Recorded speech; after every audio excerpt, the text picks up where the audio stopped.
Okay, good morning to all of you.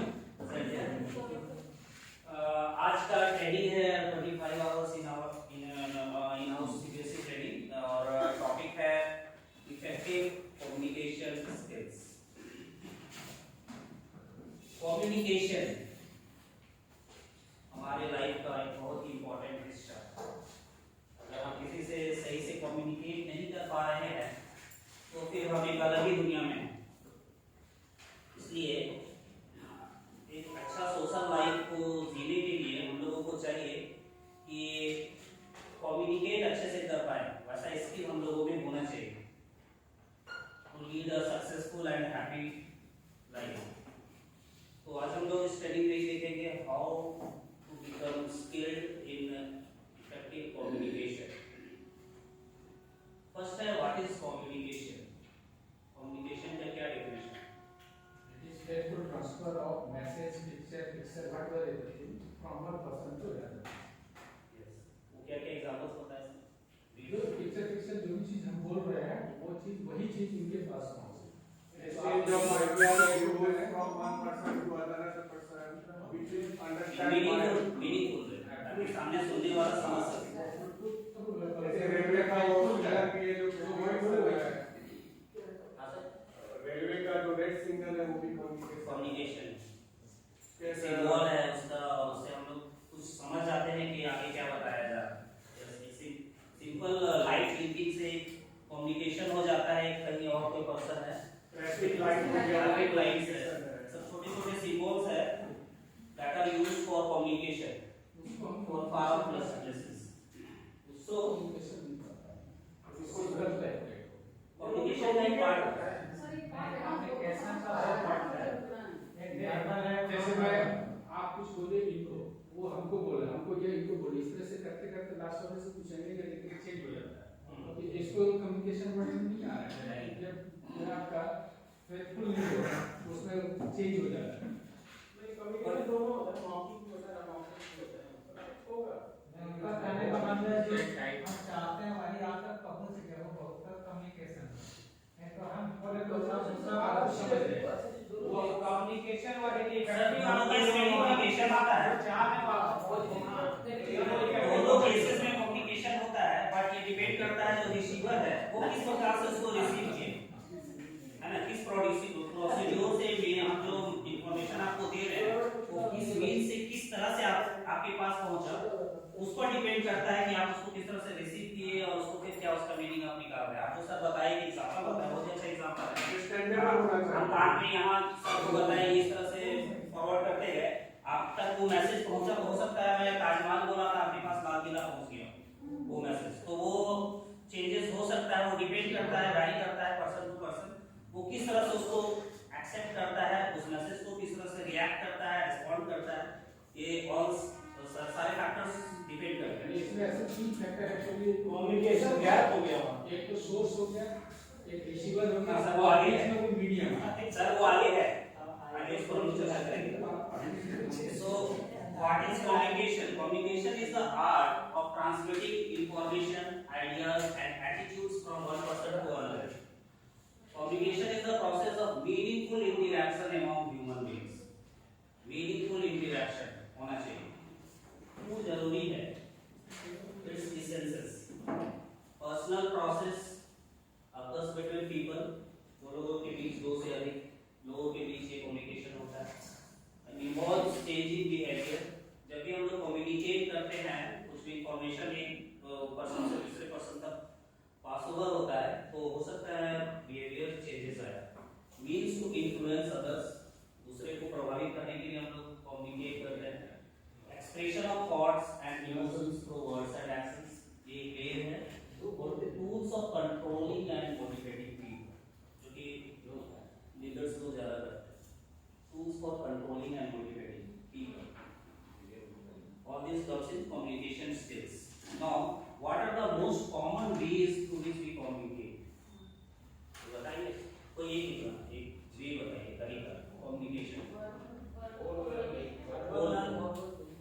Very good. Spoken word, Ravishankar sir बोले बोलकर, हम लोग अभी जैसे मैं बोलकर कम्युनिकेट कर रहा हूँ आप लोगों के साथ, एक स्पोकन वर्ड्स थ्रू बोलकर कोई भी वर्ड को बोलकर, सेंटेंस को बोलकर, कहानी बोलकर, सिग्नल देते हुए हो सकता है। वो हो गया एक वे। दूसरा कोई लिख कर, yes, written word, written letter लिखते हैं, एसएमएस करते हैं, मेल करते हैं, all this comes in written form. तीसरा कोई नॉन वर्बल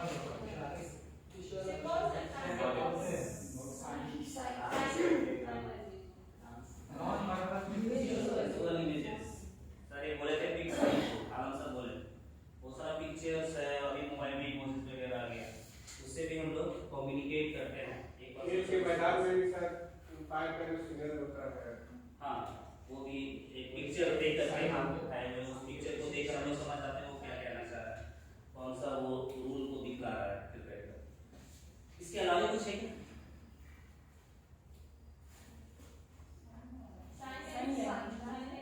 क्या बोले मैम? जैसे इमेजेस नहीं अंदर आया हुआ है हाँ उसमें उनके डिटेक्ट तो होता होता है है। ना जैसे हम expression yes, body language. Body language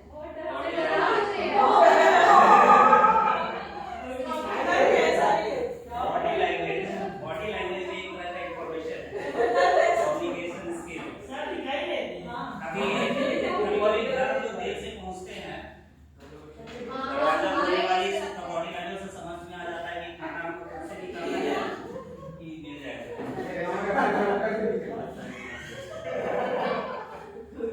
तो बॉडी लैंग्वेज भी एक बहुत ही इंपॉर्टेंट स्किल है for communication. Okay, so these are the four main common types or ways through which we communicate from one person to another. Next, types of communication. एक sir बोल रहे थे verbal and non-verbal, है ना? ठीक है, वो एक दूसरे फील्ड में एक है जो कि हम लोग भी 4 बेस पढ़े, उसी में verbal भी आ जाता है, non-verbal भी आ जाता है, क्योंकि body language non-verbal में आ गया। Now here we will see क्या क्या communication है। एक है downwards communication होता है। ये कम्युनिकेशन ज्यादातर जो बॉस होते हैं वो अपने से नीचे में जो है उन लोगों को देते हैं। इसमें ज्यादातर कमांड, ऑर्डर, इंस्ट्रक्शंस या कोई रूल समझाया जाता हो वो इसके अंदर आता है, डाउनवर्ड कम्युनिकेशन। जैसे प्रिंसिपल सर लोगों को जो top level yes lower level communication, का डेवलप करना। हां, from top level to lower downward communication. ये बहुत ज्यादा डायरेक्टिव होता है, एक टारगेट होता है कम्युनिकेशन का, वहां तक आपको पहुंचाना है, डायरेक्टिव होता है, खास दिशा में ये कम्युनिकेशन जाता है। Next one is upward communication. It is non directive in nature from down below. ये खासकर हम लोगों को स्टूडेंट की तरफ से जो कम्युनिकेशन मिलता है, फीडबैक्स वगैरह जो मिलता है, हो सकता है वो अच्छा फीडबैक भी हो और नेगेटिव फीडबैक भी हो, डिपेंड करता है आपका कम्युनिकेशन स्किल्स किस तरह से बच्चों के प्रति रहा, उसके आधार पर ये आता है। और ये अपवर्ड कम्युनिकेशन वैरी कर सकता है, ये खासकर डायरेक्टिव नहीं होता अपवर्ड कम्युनिकेशन, क्योंकि फीडबैक एक एग्जांपल है फीडबैक, ये किसी खास दिशा में नहीं जाता। अगर हो सकता है एक बच्चा आपको अच्छा फीडबैक दिया हो तो दूसरा कोई जरूरी नहीं है कि वो भी आपको अच्छा ही फीडबैक दिया, इसलिए वो नॉन डायरेक्शनल होगा। This is just opposite to downward communication. ये ज्यादातर जो नीचे हैं आपसे लोअर लेवल में हैं वो आपके साथ कम्युनिकेट करेंगे, आपका फीडबैक देंगे, अपना प्रॉब्लम्स को बताएंगे या आपका अप्रूवल को सीख करेंगे, then that is upward communication. तीसरा एक होता है हॉरिजॉन्टल कम्युनिकेशन। ये ज्यादातर पीयर्स में होता है, हाँ, टीचर्स या टीचर्स स्टूडेंट्स के साथ आपस में। इसमें कोऑर्डिनेशन ज्यादा होता है, इंफॉर्मेशन को शेयर किया जाता है, उसकी बातों को भी सुना जाता है, अपनी बातों को भी बताया जाता है। So all this comes in lateral or horizontal communication. So these are the basic types of communication. First one is downward, second one is upward, और तीसरा है horizontal जो कि peers में होता है। इसके अलावा अभी मॉडर्न वर्ल्ड में जो कम्युनिकेशन का एक तरीका है वो बदल गया है, टीवी, नेट्स, कंप्यूटर ये सब आ गया है, विजुअल डायमेंशन बढ़ा दिया है। पहले ये सब जब नहीं आए थे तो कम्युनिकेशन का इतना स्कोप नहीं था, इतना वास्ट फील्ड नहीं था, but with the advancement of भी अब नेक्स्ट सर जो बताया अभी आलम सर जो अभी थोड़ा देर पहले बता रहे थे what is the process of communication. अभी हम लोग जानिए types of communication. Now process of communication.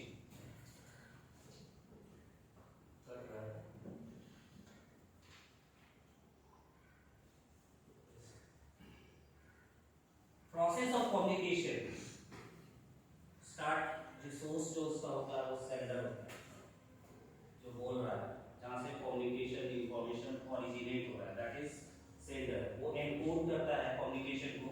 वह स्पोकन वर्ड में भी हो सकता है रिटन में हो सकता है मतलब वर्बल या नॉन वर्बल किसी में भी हो सकता है। ये बॉडी लैंग्वेज से भी हो सकता है। तो ये इंफॉर्मेशन को इनपुट करता है और थ्रू अ मीडियम जैसे अभी मेरा मीडियम है स्पोकन बोलकर मैं बता रहा हूँ।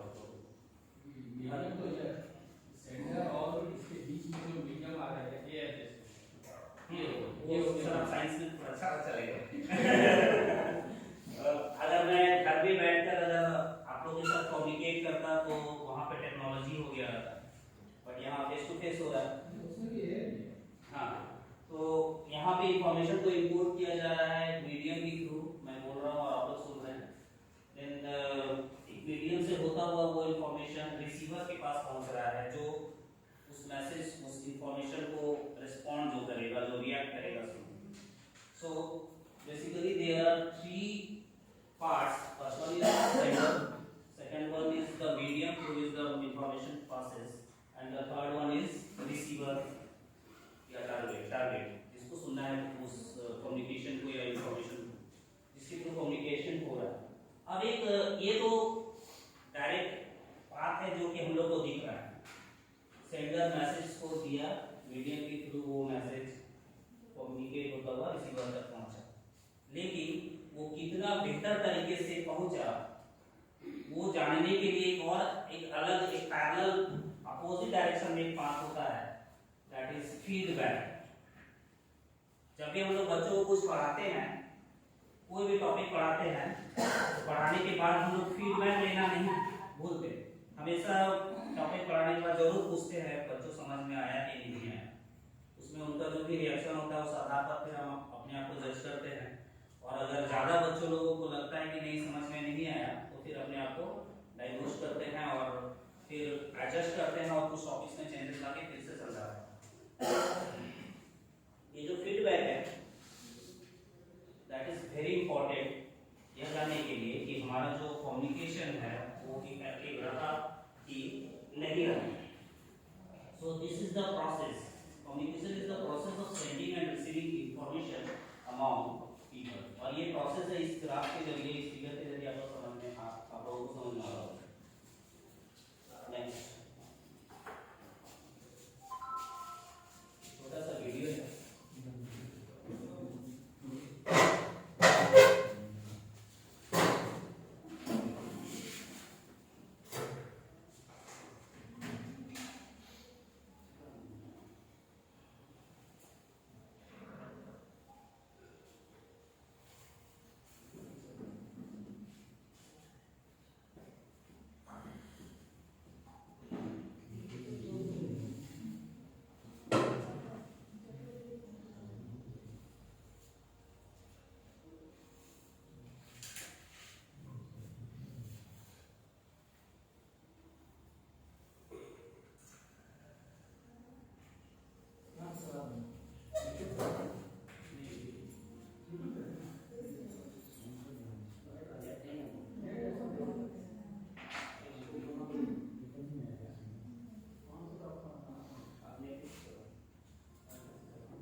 1. Small s, n,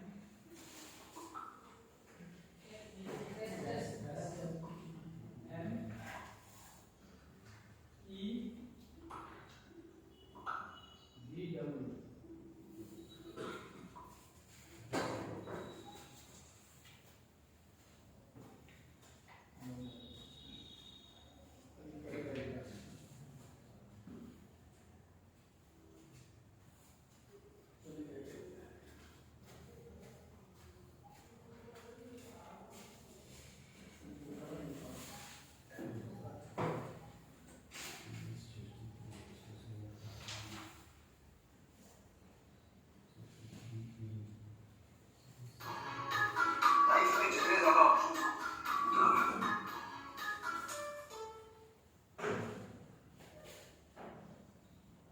Active listening, or simply using it. How to improve communication skills. Having good communication skills is fundamental to success in many aspects of life. It can help you from personal to professional life and in many other situations. People who have good communication skills will see better productivity and improved relationships in every aspect of their lives. According to a survey by the National Association of Colleges and Employers, communication skills are reported as the most important quality looked for in job candidates. Here are 12 effective tips that you can use to improve your communication skills. Tip number 1, learn to listen. Listen more than you talk. Richard Branson. When communicating with others, we often focus on what we should say. However, effective communication is less about talking and more about listening. The better you listen, the better you are at communication. First, listen to what others have to say, and then you can provide a thoughtful answer that shows you have taken those ideas into account. Don't just wait for their mouth to stop moving to make your point. Listening is not the same thing as hearing. Learning to listen means making it a point to listen closely to not just the words they speak, but also to their body language and the emotions they're displaying. If a speaker can see and feel that someone is listening and understanding, that can help build a stronger, deeper relationship between conversationalists.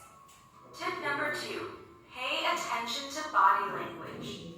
Your nonverbal communication cues, the way you look, listen, move, and react to another person, tells them more about how you're feeling than words alone ever can. When your nonverbal signals match up with the words you're saying, they increase trust, clarity, and rapport. When they don't, they can generate tension, mistrust, and confusion. Basic rules for good body language when communicating include feeling relaxed at all times, avoiding crossing your arms, always making eye contact, and taking your hands out of your pocket while you speak. This helps the other person know that they have your full attention and that you are open to a two-way conversation. If you want to become a better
information out from others than broadcasting your own opinions.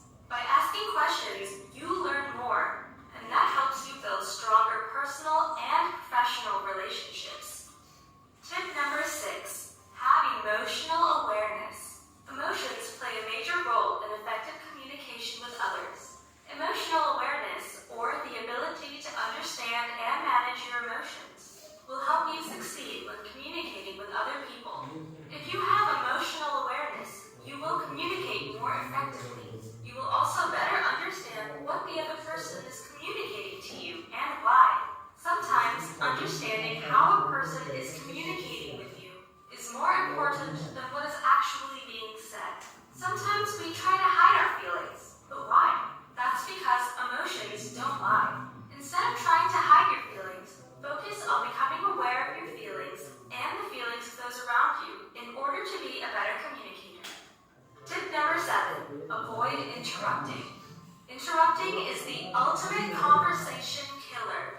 Sometimes people have problems with interrupting others. With constant interruptions, effective communication is almost impossible. When we interrupt someone, it usually means we are not listening and paying attention to what they are saying. Interrupting has 2 unfortunate outcomes. First, we don't get to hear what the other person was going to say, which might have been some useful information. Second, it most likely damages the rest of the conversation, because when you interrupt a person, it makes them feel they haven't been heard and can cause them to shut down entirely.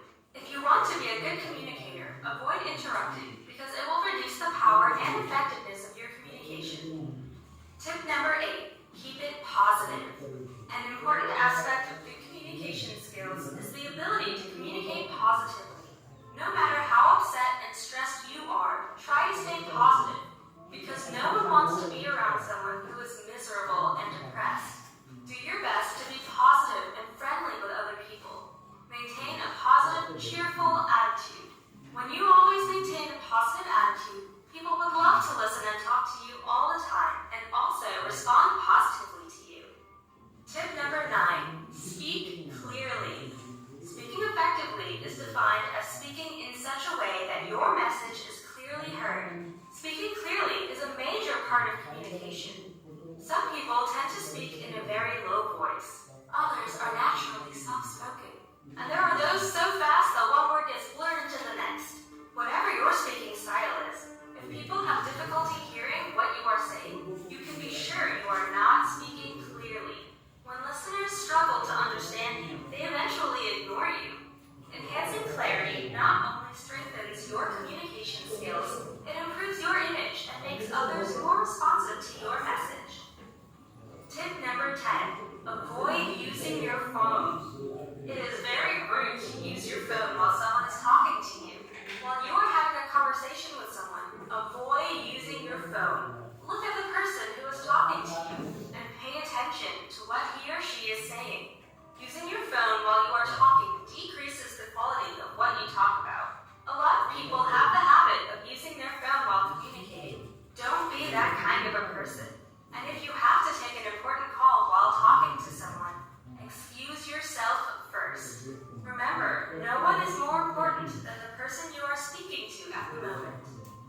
Tip number 11, think before you speak. Thinking before you speak is a really good habit to develop to avoid causing problems in your life, whether it's in your relationships, career, or elsewhere. On the other hand, speaking before you think is a bad habit that can get you into trouble and hurt you in the most important areas of your life. Napoleon Hill said, think twice before you speak, because your words and influence will plant the seed of either success or failure in the mind of another. After you've listened and understood, pause, take a deep breath, and take time to draft in your head what you want to say. Avoid saying the first thing that comes to your mind. Tip number 12, avoid filler words. Words such as like, well, you know, I guess, and are meaningless and really have no value in any conversation. Instead of using these filler words, take time, relax, and pause a little before speaking. For example, if someone were to ask you, how was your trip to Turkey? Instead of saying, well, it was fine,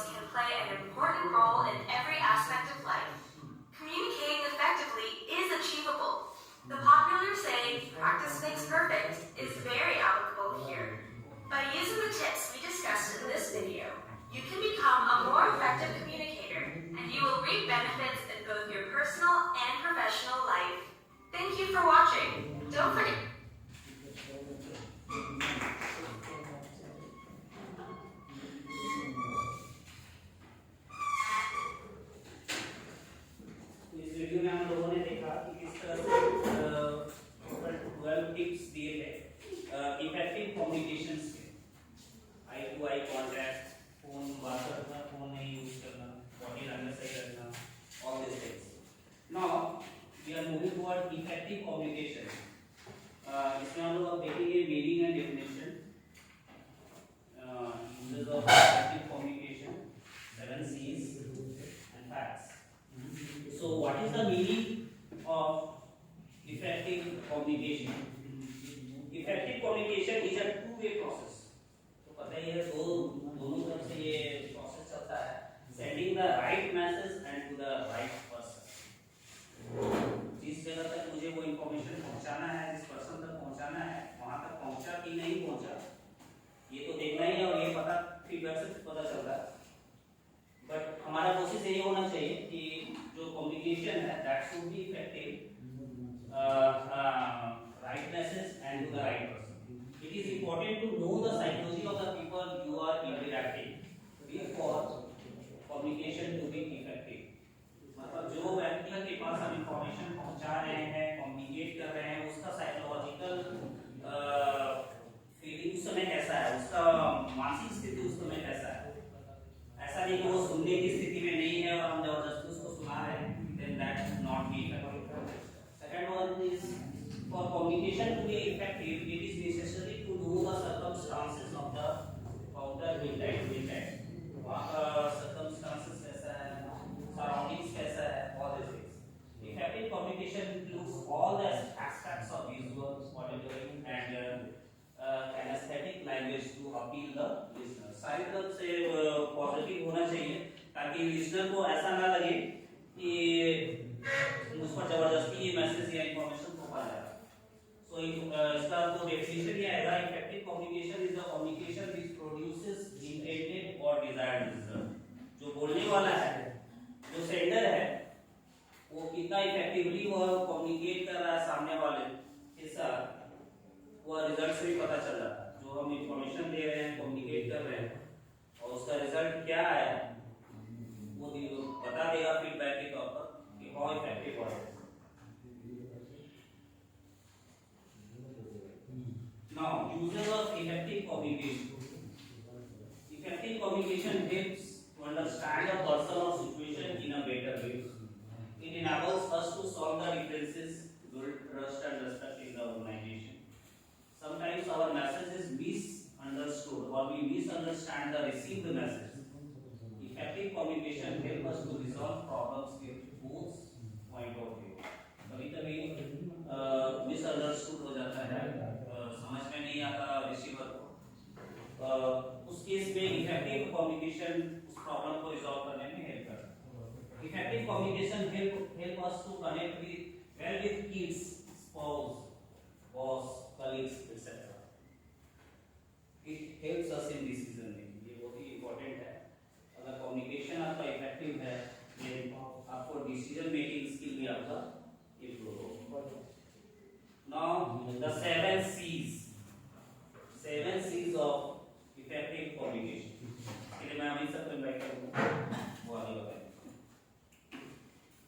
आपने वाले का present किया।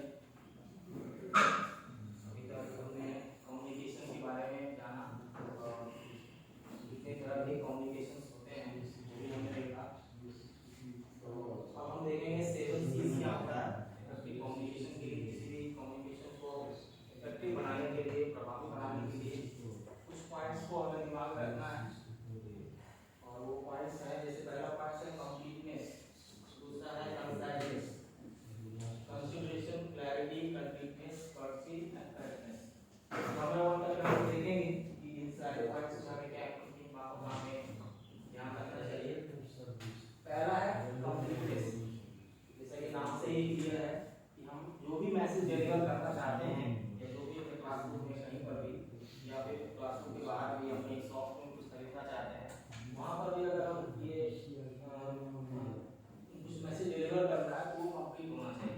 Audience की जो requirement है या जो buyer का जो रिक्वायरमेंट्स है वो प्रॉपर फैक्ट्स के साथ होना चाहिए। जैसे हम लोग एग्जांपल देते हैं, देखते हैं कि कहीं हम लोग टीवी शॉप पे गए, कुछ हमें खरीदना है, तो हमें एक्सपेक्टेशन यही रहता है कि टीवी जो शॉप है वो हमें कंप्लीट डिटेल्स बताए टीवी का, उसके सारी फीचर्स को डिटेल में एक्सप्लेन करे, ताकि बायर के लिए आसान हो जाता है कि हमें क्या हमें खरीदना चाहिए या नहीं चाहिए, उसके लिए डिसीजन लेना बहुत आसान हो जाता है। तो और अगर वो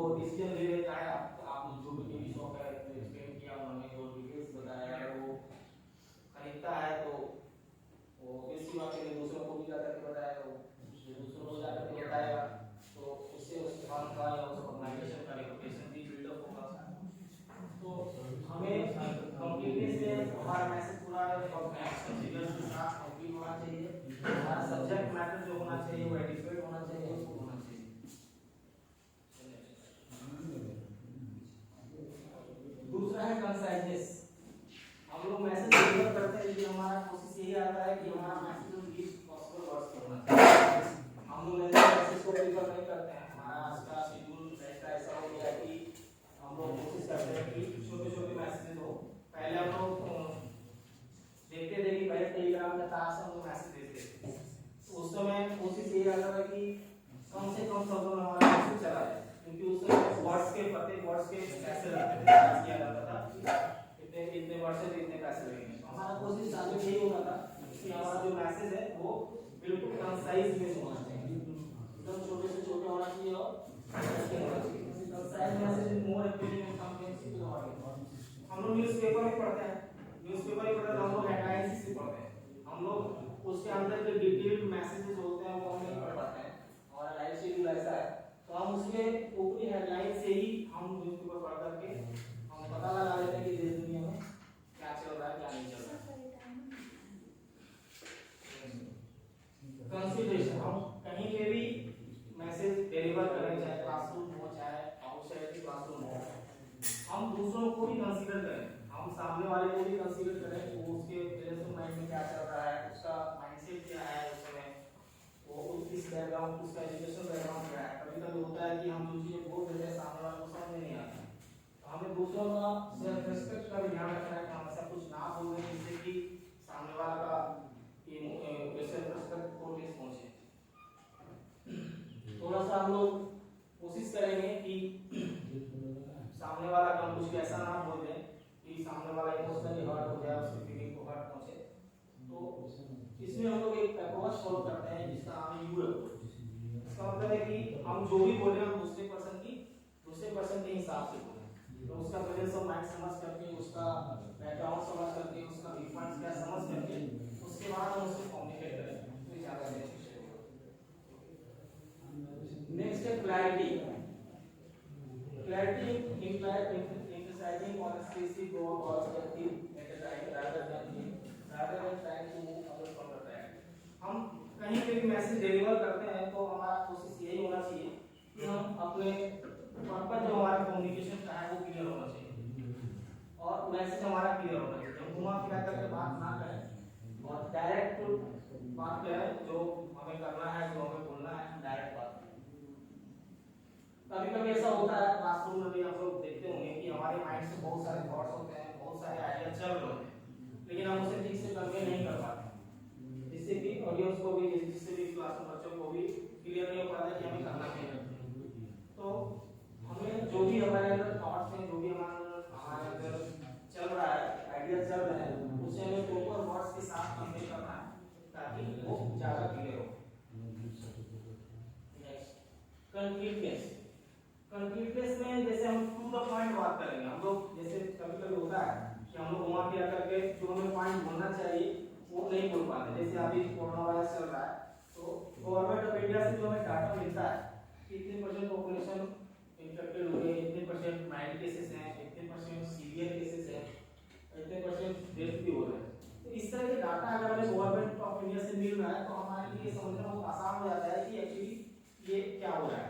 अगर इसी में अगर गवर्नमेंट बोले कि कितने लोग मर गए, इतने पॉपुलेशन ये हो गया, इतना हो सकता है, ऐसा कुछ हो सकता है, अगर एम्बिगुअस डाटा मिलेगा तो हमारे लिए थोड़ा सा पैनिक भी क्रिएट होगा और हम उसे समझ भी नहीं पाएंगे। तो इसलिए कंक्रीटनेस में हमारा जो सब्जेक्ट होना चाहिए, हमें जो कवरिंग करना चाहिए वो पर्टिकुलर क्लियर, ना कि फर्जी और जनरल होना चाहिए, मतलब घुमा फिरा करके जनरल नहीं करना। Complete information has to strengthen the reputation of the organization। जैसे कि हम सभी लोग न्यूज़ देखते हैं जिसमें कि बहुत लोग आज तक पसंद होगा, बहुत लोग न्यूज़ पसंद होगा, तो जैसे आज तक की बात करते हैं, आज तक क्या हमारे कल्चर में सब दिखाता है, मतलब टू द पॉइंट बात करता है, हमें ज़्यादा मतलब नहीं घुमा फिरा करके बात करता है, तो लोगों का ट्रस्ट भी बिल्डअप होता है और जो आज तक का रेपुटेशन भी है उससे आज तक का रेपुटेशन भी बिल्डअप होता है। कर्टसी, हम क्लासरूम में भी कम्युनिकेट करें या हम लोग कहीं पे भी कम्युनिकेट करें, हमें पोलाइट वे में बात करनी चाहिए और काइंड वे में बात करनी चाहिए। जुडिशियस, एंथुसियास्टिक सब एक ही है। तो कभी कभी होता है ऐसा कि हम किसी को रूड वे में बोल देते हैं, किसी को भी कुछ अगर रूड वे में बोल देते हैं तो उससे होता क्या है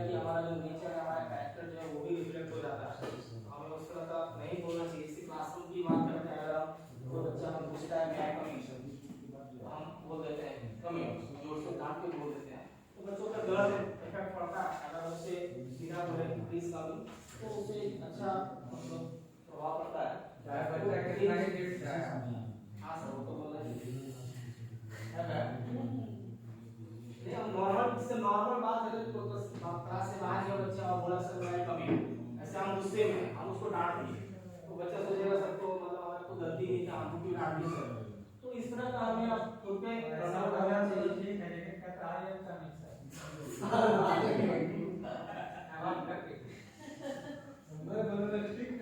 आज मैं सब कर हमें रेस्पेक्ट देना चाहिए, जो भी हमारे साथ कम्युनिकेट कर रहा है, जिसके साथ हम कम्युनिकेट कर रहे हैं, हमें रेस्पेक्ट देना चाहिए, रेस्पेक्टफुली बात करना चाहिए, पोलाइटली बात करना चाहिए। Courtesy is not at all bias nature. Bias का मतलब जैसे हम अगर सभी से पोलाइटली बात करेंगे तो उसमें कोई बायस और अनबायस वाला सिचुएशन नहीं है। अगर हम किसी को रूडली बोले और किसी को अच्छे से बोले तो ये जो कि बच्चों में भी लगेगा कि सर उसके साथ ज्यादा फेवर है, उसके साथ कम फेवर है। तो इस तरह का मतलब बायसेस क्रिएट नहीं होगा अगर हम पोलाइटली सही से बात करेंगे। करेक्टनेस, हम जो भी मैसेज डिलीवर करें वो ग्रामेटिकली करेक्ट होना बहुत जरूरी है। ग्रामेटिकल करेक्शन जरूरी इसलिए कि कभी-कभी होता है कि हम लोग प्रेजेंट टेंस को पास्ट टेंस बोल देते हैं, पास्ट टेंस को फ्यूचर में बोल देते हैं, जिससे कि पूरा मैसेज का मीनिंग चेंज हो जाता है। तो हमें टेंसेस का भी ध्यान रखना चाहिए, हमें ग्रामेटिकल एरर्स और भी जो होते हैं उसमें भी ध्यान रखना चाहिए। Correct information has greater impact on the audience. Audience पे अच्छा impact भी पड़ता है अगर आपका मैसेज ग्रामेटिकली करेक्ट है। Correct information includes the precision and accurateness of the facts and figures used in the message. जो भी मैसेज हम डिलीवर करना चाह रहे हैं उसमें जो फैक्ट्स एंड फिगर्स है वो प्रिसीजन तो प्योर होना चाहिए और एक्यूरेट होना चाहिए। तो इन सभी बातों को अगर आप ध्यान में रखकर भी कम्युनिकेट करते हैं तो कम्युनिकेशन और ज्यादा इम्पैक्टफुल होगा और कम्युनिकेशन और ज्यादा इम्पैक्टफुल होगा और इफेक्टिव भी होगा। हम लोग देखेंगे कि कम्युनिकेशन करते समय क्या क्या बैरियर्स आते हैं और इस बैरियर्स को कैसे हम ओवरकम करेंगे वो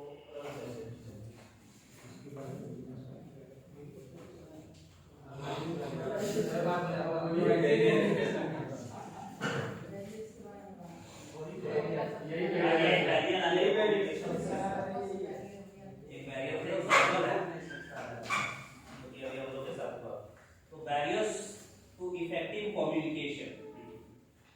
सबसे पहले हम लोग प्रोसेस जो देखे थे कम्युनिकेशन का जो प्रोसेस था सेंडर, मीडियम एंड रिसीवर, उसी में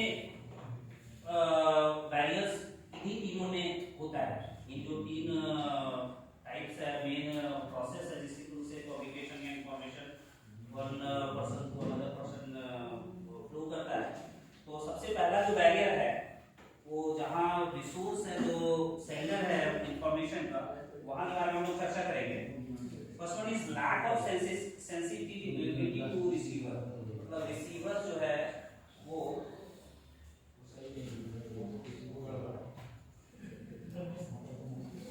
जिसको हम इंफॉर्मेशन दे रहे हैं वो सुन रहा है कि नहीं सुन रहा है, दैट इन्फ्लुएंस और आवर इंफॉर्मेशन और कम्युनिकेशन।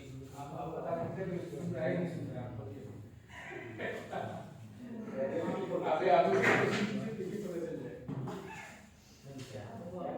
सर एक कोई 7C बता दीजिए, 7C में कोई एक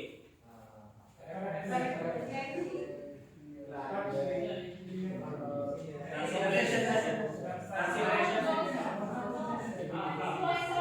कैरेक्टर फुलनेस ये सब नहीं है।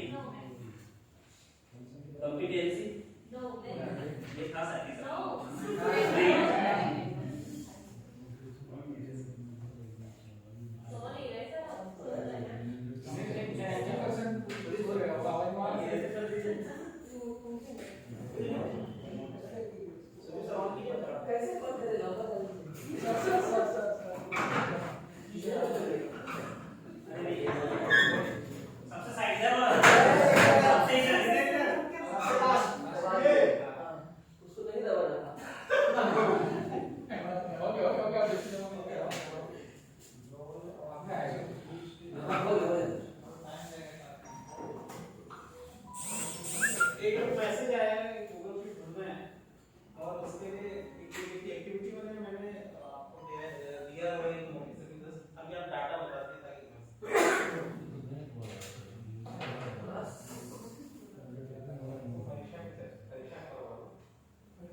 एक ऑप्शन है ये डाटा भी दे देगा कि जस्ट मैं मुझे यहाँ से निकाल के रख दूँ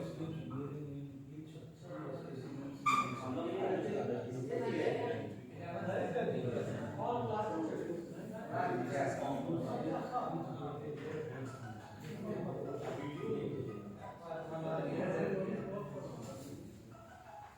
अरे तो कल सुधार दिए था कैसे जाए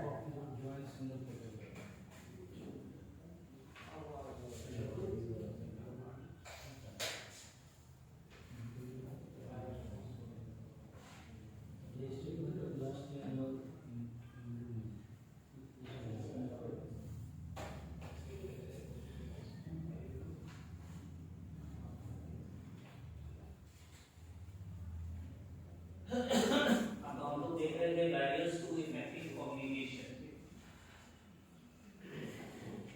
First, encoding barriers, that is from sender, which is the source of information. जहाँ से communication start होता है. First one is lack of sensitivity to receiver, lack of basic communication skills, insufficient knowledge of the subject, emotional interference, or lacking confidence. All these are barriers which are present, which can be present in a sender. जो भी information जो व्यक्ति दे रहा है उसमें ये barriers के रूप में हो सकते हैं. Next one is जो medium है transmitting barriers, that is the medium. जिस medium के through information pass कर रहा है from one person to another, उसमें क्या क्या barriers आ सकते हैं. First one is physical distractions, channel barriers, long communication chain. सबसे पहले physical distractions हो गया. मान लीजिए हम बात कर रहे हैं और यहाँ भीड़ ज़्यादा लग गया हो, शोर शराबा हो रहा हो, बाहर किसी तरह का साउंड आ रहा, so all these are physical distractions. Channel barrier, कोई दरवाजे के बाहर है और कोई वाल है और उसके साथ हम कम्युनिकेट करने की कोशिश कर रहे हैं, तो वहाँ चैनल बैरियर्स टाइप का एक बैरियर हो. लॉन्ग कम्युनिकेशन चेन, ये हम लोग नेटवर्क इशू वगैरह का जो प्रॉब्लम आता है वो इसमें आ सकता है. लॉन्ग कम्युनिकेशन चेन के कारण मेरा जो कम्युनिकेशन वो इफेक्टिव नहीं है. तो ये मीडियम में अगर किसी तरह का प्रॉब्लम है then that comes in transmitting barriers. Now the third one, decoding barriers. ये जो आपके इंफॉर्मेशन को सुन रहे हैं जो रिसीवर है उनकी तरफ से क्या बैरियर्स आ सकता है. First one is lack of interest, lack of knowledge, lack of communication skills, emotional distractions, information overload. ऊपर तक 3-4 पॉइंट मुझे लग रहा है कॉमन है. इंफॉर्मेशन ओवरलोड मतलब जो चीज हम इन्फॉर्म कर रहे हैं वो ज्यादा ही ओवरलोड कर रहे हैं. then that will be uninfluenced. now conflicting messages, जो मैसेज हम उसको प्रोवाइड कर रहे हैं, इन्फॉर्म कर रहे हैं, कम्युनिकेट कर रहे हैं, वो मैसेज मान लीजिए उसके पास पहले से है और किसी और तरह का मैसेज है, तो वो सोचने में पड़ जाएगा कि पहले जो मैं सुना था वो सही है कि अभी जो मेरे साथ जो मुझे बताया जा रहा है वो सही है. तो उसमें वो कंफ्यूजन अराइज होता है and there is that occurs conflicting messages. Responding barriers, no provision for feedback. ये बहुत बड़ा है. ये जो अभी आया responding barriers में, ये तो जो प्रोसेस है आपका कम्युनिकेशन का उसमें बैरियर्स है, बट ये जो बैरियर है ये दिखता नहीं है. ये महसूस करना है, जो सेंटर है वो इसको महसूस कर सकता है कि मैं जो कम्युनिकेट किया सामने वाले व्यक्ति से या ग्रुप से वो फीडबैक में मुझे कैसा मिल रहा है. अगर फीडबैक का कोई प्रोविजन नहीं है वहां पे then that will act as a barrier. So these are some of the barriers for effective communication skills. हम लोग एक वीडियो और देखेंगे barriers के बारे में.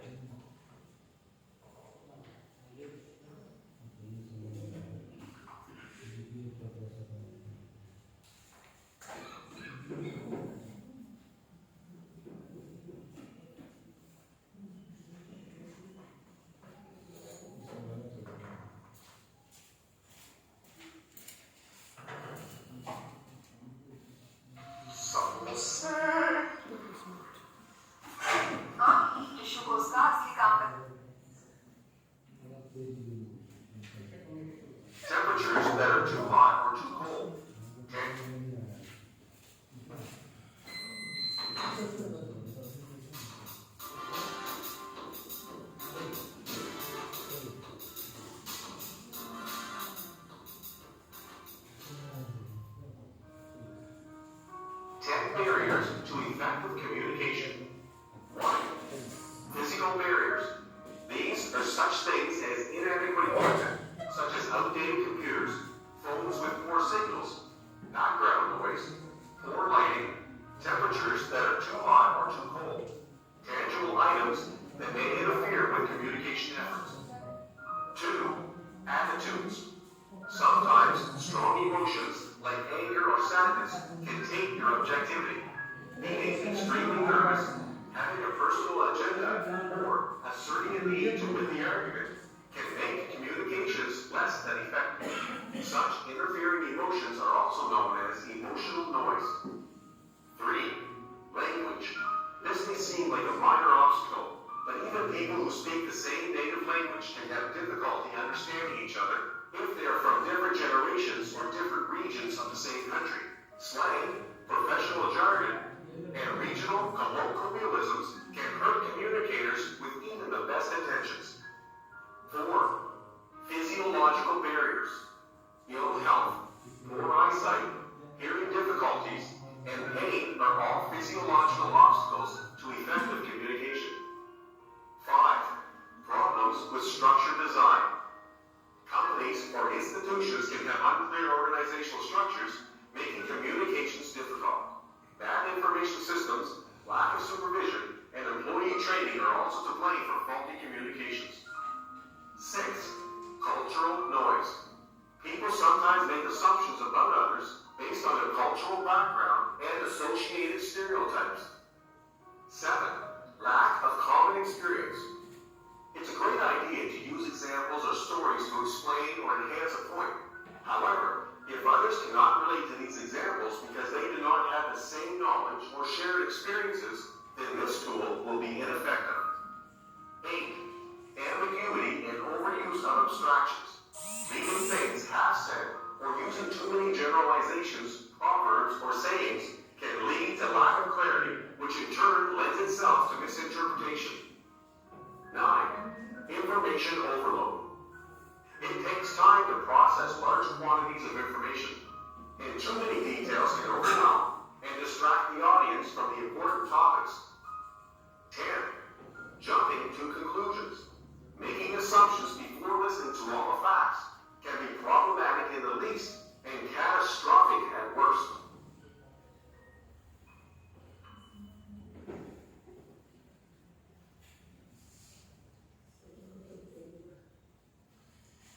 अब मैं AK चौधरी सर को इन्वाइट करना चाहूँगा व्हाट इज लिसनिंग के बारे में सर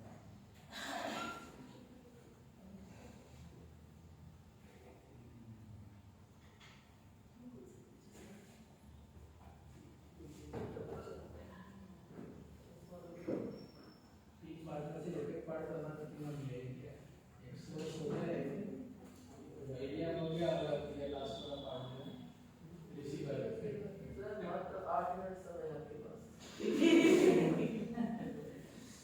और 8 मिनट से कम में ही खत्म कर दीजिए तब जाकर करके इफेक्टिव हो रहा दिया होगा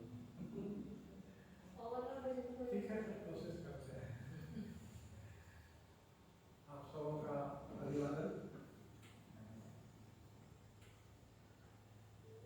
अभी हमारे दो सहकर्मियों ने रवि सर ने और अमित सर ने आपको प्रभावशाली अभिव्यक्ति की जो आवश्यक बिंदु है जो प्रभावशाली अभिव्यक्ति कौशल के बारे में है बहुत कुछ बताया अधिकांश तथ्यों को उन्होंने आप लोगों के सामने रखा है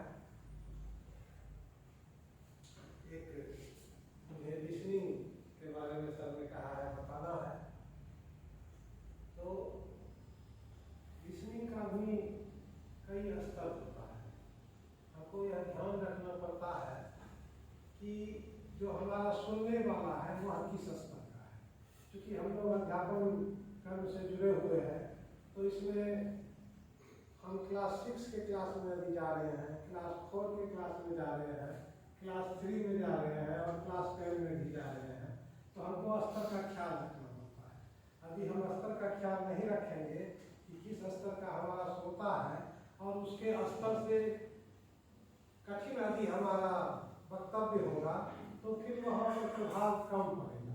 जैसा मैं समझता हूँ, शायद आपको भी सहमत होंगे, यदि क्लास 6 में हम जा रहे हैं और उसको पढ़ाना हो, क्लास 1 के बच्चे को भी पढ़ाना हो, या आप लोग क्लास 1 के बच्चे को पढ़ा रहे हैं और क्लास 5 के बच्चे को पढ़ा रहे हैं, तो आप पाएंगे कि क्लास 5 के बच्चे लगभग हर एक भाषा के अधिकांश शब्दों से परिचित हो गए हैं, लेकिन क्लास 1 के बच्चे उतने शब्दों से परिचित नहीं होते।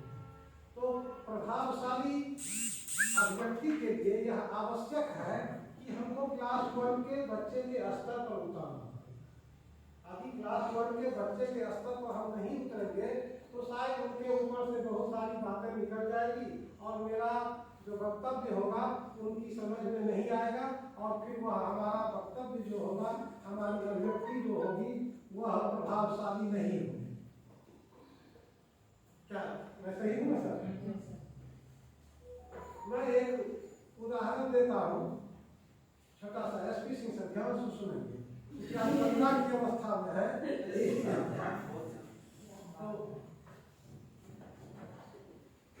और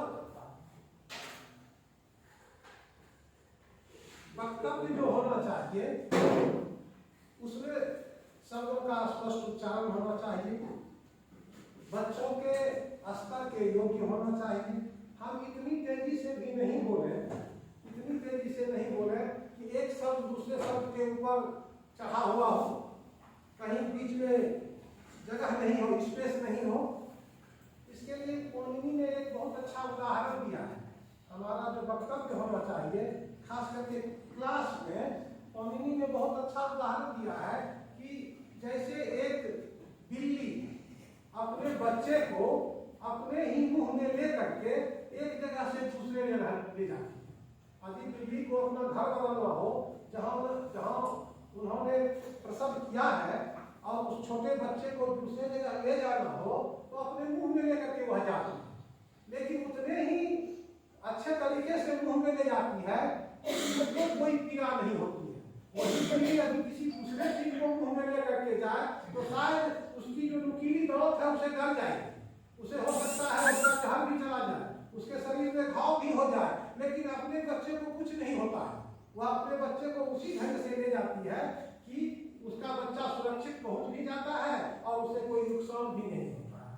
तो हमारा भी शब्द वैसा ही होना चाहिए कि जिसको हम दे रहे हैं उस तक पहुंच भी जाए और हमारे शब्द शुद्ध भी रहे और उसका जो प्रभाव पड़ना चाहिए या उसके माध्यम से उसे जो हासिल होना चाहिए वह उसे हो भी जाए।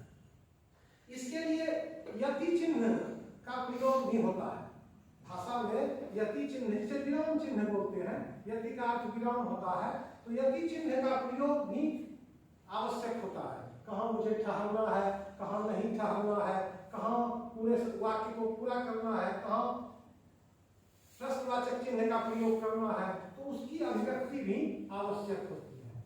जैसे एक पंक्ति याद आ रही है कि मीन मरे गहिरो जल में कबहू न मरे जलते बिलगाई, मीन मरे गहिरो जल में कबहू न मरे जलते बिलगाई, अमृत पान किए सुमरे कबहू न मरे विस्फोट। इसको अभी सीधे इसी तरह से हम सुने और बोलने वाला भी, जैसे मैंने अभी कहा कि बोले तो इसकी अभिव्यक्ति जो है, अभिव्यक्ति तो हो गई लेकिन प्रभावशाली अभिव्यक्ति यह नहीं है, क्योंकि इसका अर्थ सुनने वाले के पास नहीं पहुंच रहा है। मीन मरे गहरो जल में कबहू न मरे जलते बिलगाई, कि पानी जो है गहरे जल में, मछली जो है गहरे जल में मर जाती है, कबहू न मरे जलते बिलगाई, और जल से अलग होने पर कभी नहीं मरती है। अर्थ तो उल्टा है। मीन मरे गहरो जल में कभी ऐसा होता है कि पानी मछली में मरती है, पानी में मछली मर जाती है, ऐसा नहीं होता। वह मरती है जल से अलग होने को, समझ गए। लेकिन चूंकि इसमें यति चिन्ह है, जब हम यति चिन्ह का प्रयोग करेंगे तब स्पष्ट अभिव्यक्ति हो जाएगी। मीन मरे गहरो जल में, मीन मरे गहरो जल में प्रश्नवाचक चिन्ह है, उस उत्तर है कबहू, उसके बाद फिर उत्तर है मरे जलते बिरगाई। मीन मरे गहिरो जल में, प्रश्न पूछा जा रहा है, उत्तर है कबहू न, फिर उत्तर है उसी के साथ मरे जलते बिरगाई। मछली मरती है जल से अलग होने पर। उसी तरह से है अमृत पान किए सो मरे, अमृत पान किए सो मरे, प्रश्नवाचक चिन्ह है। फिर उत्तर है कबहू न, अमृत पान करने वाला कभी मरता नहीं है। मरे विष पान करे, विष का पान करने वाला मरता है। तो यह बोलने वाले को यदि चिन्ह का कितना भी अच्छा श्रोता रहेगा, कितना भी अच्छा लिसनर रहेगा, यदि यहाँ पर यदि चिन्ह का प्रयोग नहीं होगा तो फिर शायद अर्थ के अवबोधन में कठिनाई होगी। तो आओ मत जाओ, ये वर्ड हाँ, आओ देखने के बाद अगर ये तो मत जाओ, आओ मत जाओ। यहाँ पर भी प्रभाव है कि क्या अर्थ होगा। जहाँ पर हम तो इस तरह से और भाषा शुद्ध अभी भाषा शुद्ध नहीं है तो ही उसका प्रभाव गलत पड़ता है। शब्द कई तरह के होते हैं, अनेक प्रकार के शब्द होते हैं। कुछ कुछ शब्द ऐसे होते हैं, एक ही शब्द के कई कई अर्थ होते हैं। जैसे एक साधारण सा उदाहरण है कर। कर एक क्रिया भी है, करने के अर्थ में प्रयोग होता है। यह काम कर, तुम यह काम कर, तो करने के अर्थ में प्रयोग हो रहा है। फिर कर का अर्थ टैक्स भी होता है, जो आयकर होता है। एक कर का अर्थ किरण भी होता है, करने वाला भी होता है। जैसे दिन करने वाला, निशा कर रात करने वाला। तो इस प्रकार से कर का हाथ भी होता है, कर कमल। तो इस प्रकार से शब्दों का भी अलग अलग अर्थ होता है और प्रसंग के अनुसार शब्दों का भी अर्थ बदलता है। तो प्रसंग से भी ज्ञात होना चाहिए। जैसे सिंधव का अर्थ भी नमक भी होता है और सिंधव का अर्थ घोड़ा भी होता है। तो इसमें प्रसंग का ज्ञान सुनने वाले को होना चाहिए। यदि हम युद्ध के समय सिंधव बना रहे हैं तो वह घोड़ा होगा, और खाने के समय यदि सिंधव बना रहे हैं तो वह नमक भी होगा। खाने के वक्त यदि कोई घोड़ा ला करके खड़ा कर दे तो उसका कोई औचित्य नहीं है, और युद्ध के समय यदि कोई नमक का पुड़िया लेकर के आ जाए तो उसका कोई औचित्य नहीं है। तो बोलने वाले को प्रसंग का ज्ञान होना चाहिए, कहने वाले को भी प्रसंग का ज्ञान होना चाहिए। सिर्फ शब्दों का ज्ञान होने से अभिव्यक्ति स्पष्ट नहीं होती है और प्रभावशाली नहीं होती है। और अभिव्यक्ति का जो सबसे माध्यम है, अभिव्यक्ति का अर्थ होता है प्रकट करना। प्रकट किसको किया जाता है? हम अपने विचारों को प्रकट करते हैं, अपने भावों को प्रकट करते हैं, अपने सुख को प्रकट करते हैं, अपने दुख को प्रकट करते हैं, अपनी खुशी को, अपनी वेदना को, अपनी पीड़ा को, हर किसी को प्रकट करते हैं। और इसको प्रकट करने का जो साधन है वह सबसे पहले तो भाषा है। भाषा ही प्रकट करने का साधन है। तो भाषा के जो 3 रूप होते हैं, एक तो सबसे पहला भाषा का जो रूप है वह मौखिक रूप है, क्योंकि भाष धातु से भाषा शब्द की निष्पत्ति हुई है। तो भाष धातु का जो प्रयोग होता है भाष व्यक्ताय, व्यक्त करने के अर्थ में, अभिव्यक्त करने के अर्थ में भाष धातु का प्रयोग होता है।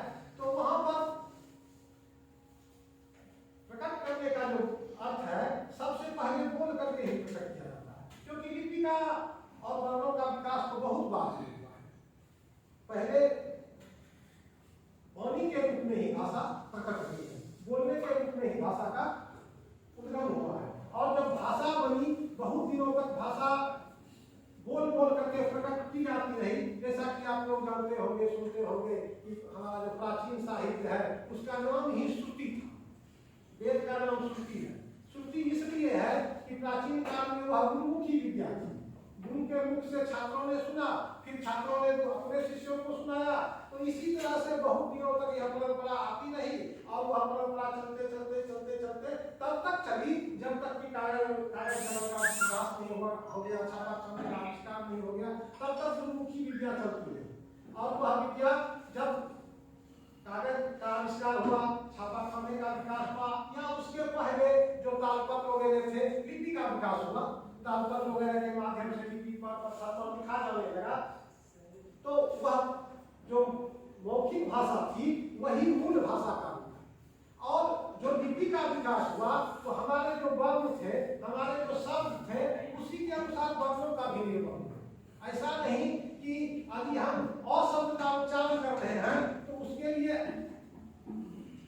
जो अ शब्द है उसके लिए क से जो भाव निकलता है वह अ का भाव नहीं होता है, या क से जो भाव निकलता है या ग अक्षर का जहाँ प्रयोग होता है वहाँ अ अक्षर जैसा भाव नहीं आता है। तो लिपि का भी जो भाषा में विकास हुआ है वह वर्णों के अनुकूल ही लिपि का विकास हुआ है। जो हमारा मौखिक जो हमारी भाषा थी उसकी जो अभिव्यक्ति थी उस अभिव्यक्ति के अनुकूल ही लिपि बने हैं और उसी अभिव्यक्ति के अनुकूल शब्द भी बने हैं।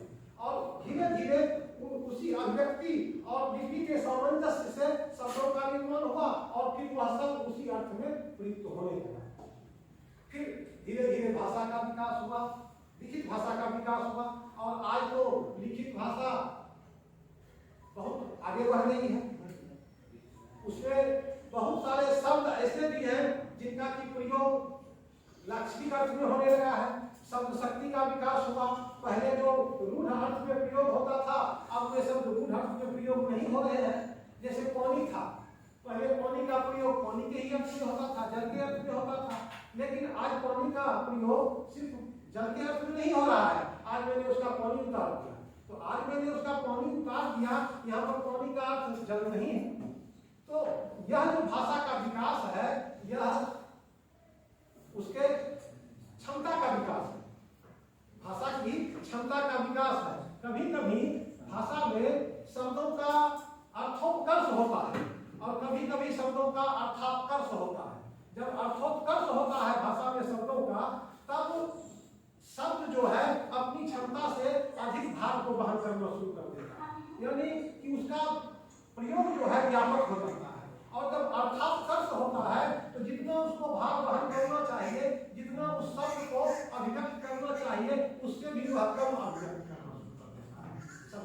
तो इस तरह से हम अपने भाषा को, हम अपनी अभिव्यक्ति को प्रभावशाली बनाने के लिए अपनी भाषा को शुद्ध रख करके, अपनी भाषा को अष्टरीय रख करके, अपनी भाषा को मधुर रख करके, अपनी भाषा को सरल रख करके अपने अभिव्यक्ति को प्रभावशाली बना सकते हैं। मैं समझता हूँ कि शायद समय हो गया होगा, क्योंकि इस समय कहा गया था कि 7 या 8 मिनट है, तो इसीलिए मैंने अपनी बात को समाप्त कर दिया। वैसे मैंने कुछ पॉइंट लिखा था, शायद उसके अनुसार करता तो 1 घंटा लग जाता, लेकिन मैं नहीं, तो मैं समाप्त करता हूँ। सबों को सुनने के लिए आग्रह करूंगा कि आज के इस टॉपिक पे रिफ्लेक्शन अपना